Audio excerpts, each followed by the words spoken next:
Yo, what's up sa lahat ng aking mga kababayan sa buong mundo at saka sa lahat po ng mga nasa Pilipinas. Ako po si Mr. Rio. Alam kong alam nyo na lantaran na ang kampanya para patalsikin sa pwesto ang presidente natin. Pero ito ho ang tanong ko sa inyo. Papayag ba tayo? Sa bilyonaryang demonyitang sumusuporta sa kilusan na to na si Loida Nicholas Lewis, ito ang unang tanong na dapat ibato sa'yo. Sino ka ba? Wala kang karapatan o kahit na sino sa mga basurang kaalyado mo at mga mangmang na taga-suporta nyo na sabihang magretiro ang presidente namin. Magpasagasa muna si Panot, ikaw, pati lahat ng mga yellow garbage at mga bobong taga-suporta nyo sa LRT, saka lang kami papayag na mag-resign ang presidente namin.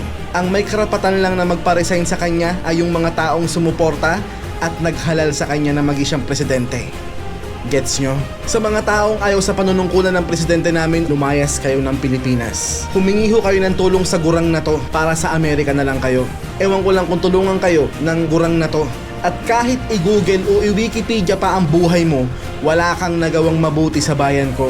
Kaya ni katiting, wala kang karapatang diktahan ang presidente ko. Kaya utang na loob, madam, shut up.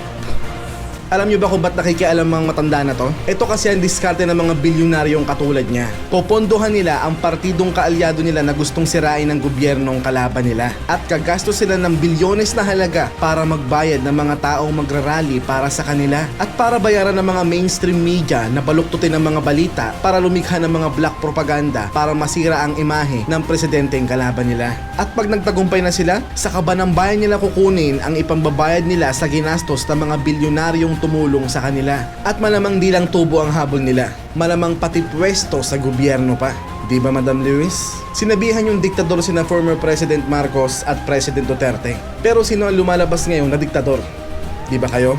Kasi kung makapagpa-resign kayo ng presidente, feeling nyo kayo ang may-ari ng Pilipinas, no? At sinabihan mo pa si former President Marcos na magnanakaw. Hindi nyo ngayon napatunayan sa loob ng 30 taon 986 cases, wala kayong naipanalo kahit na isa. So paano nyo kami mapapaniwala na magnanakaw sila?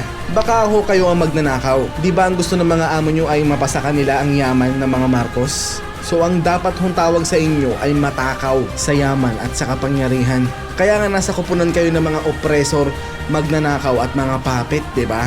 Well, wag kayong mag-alala. 10 years or 20 years from now, you and your colleagues will be written in the history as the best and the most remarkable thief, oppressor, and puppets in the 21st century. Well, yun naman ang totoo.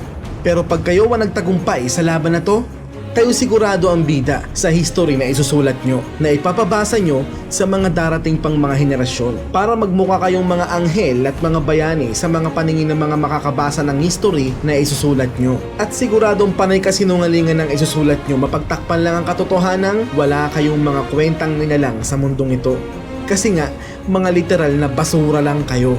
At nabalitaan ho namin na planong magkudeta ng aso ng Liberal Party na si Trillanes. Aba, okay yan, boss. Ipagpatuloy nyo ho yan nang maitumba ka na. Dapat lang talagang i-dispatcha na ang mga basurang katulad nyo. Kasi wala naman kayong mga kwenta Sagaba lang kayo sa pagbabagong gustong mangyari ng mga tao. Ito ho ang huwag nyong kalimutan. Hanggat ang Liberal Party o Yellow Garbage ay nasa gobyerno, wala hong asenso ang Pilipinas. At nagkaroon ho ako ng 3 video na pinamagatang The Fall of Duterte Administration. Pinakita ko doon ang mga posibleng plano nyo para patalsikin ang presidente namin. Pero merong ibig sabihin ang titulo na yon.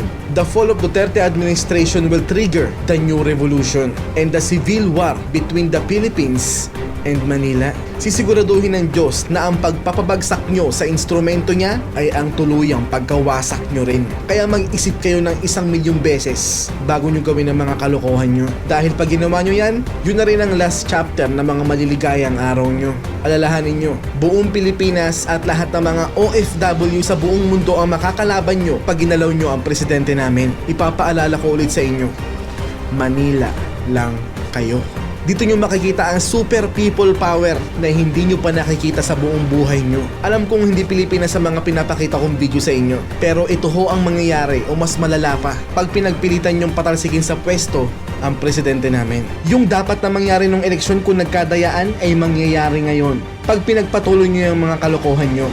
itaga nyo yan sa mga kokote nyo. Kaya panawagan sa lahat ng mga Duterte supporters na law-abiding citizens sa buong Pilipinas, kailangan po tayo ng presidente natin. Ito na ho ang oras para magkaisa tayong lahat. Kung nasa Pilipinas lang ako ngayon, isa ako sa mga mangunguna sa mga taong puprotekta sa presidente natin. At ipapakita natin sa mga demonyo na to ang totoong people power. At gawin natin ulit yung ginawa natin noong nangangampanya pa lang si Mayor Duterte sa atin. Yung pinadama natin sa kanya, yung suporta nating 1,000,000%. So panawagan ulit sa mga katulad kong sagad sa buto ang pagmamahal sa ating bansa at sa ating mahal na presidente. Please, protect the president.